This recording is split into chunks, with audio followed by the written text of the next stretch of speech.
I'm not sure if I have a language or enough vocabulary to describe seeing Assad walking on the red carpet in Jeddah and in Riyadh. I mean, I see many Syrian faces here, and I'm sure that everyone shared the same feeling. It was very painful. It was very disappointing. It felt like a betrayal. And let me emphasize that it did not feel like a betrayal because I had faith in the Arab League or Arab leaders.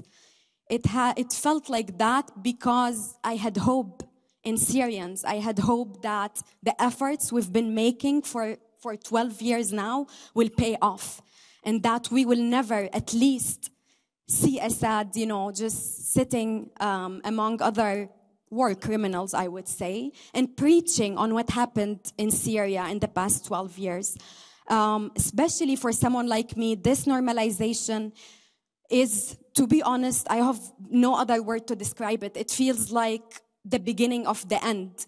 It feels like, the last, it kills any hope I have and many other families have in being reunited with our loved ones one day and finding out what happened to them, and most importantly, freeing them. And here I want to say that it feels very weird to be here today and to yet one more time talk about my father.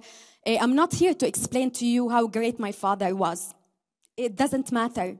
My father is my father, and the hundreds of thousands of people detained in Assad's prisons, they all have families, they all have loved ones, and they have millions of people waiting for them. And I'm not here to convince you that we deserve freedom, because we are entitled to freedom. I'm here.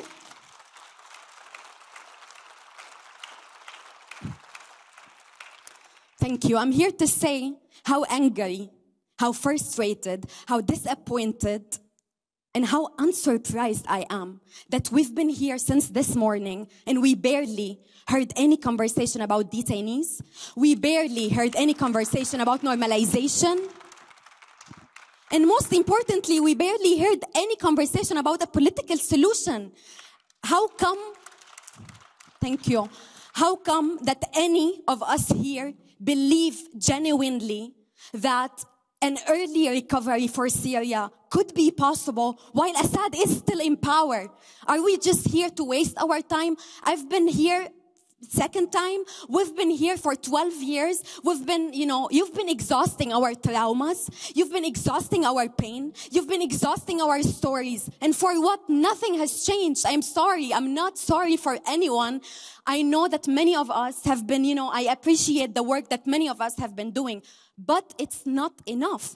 Assad is the main perpetrator in this country. And Assad is the reason... Assad is the reason that I'm here today in Europe, the garden, unfortunately. He's the reason that I had to flee the jungle that many European officials call the jungle. And Assad is the reason that I had to flee the country, but Assad was enabled by this entity and by many other states. So let's not pretend that we all care about the recovery of Syria or the humanitarian aid for Syria. Let's start by naming, unfortunately, after 12 years, I have to emphasize that we all know who did it. We all know that Assad is still in power. He is still committing crimes against humanity. We're talking about hundreds of thousands of detainees, not only those inside detention centers. We're talking about people being detained now while we speak here today by the same person who's being welcomed in Jeddah and who, as Noura said, we know that he might be welcomed here one day. So I think we need to start by, just talking the truth and not fooling each other.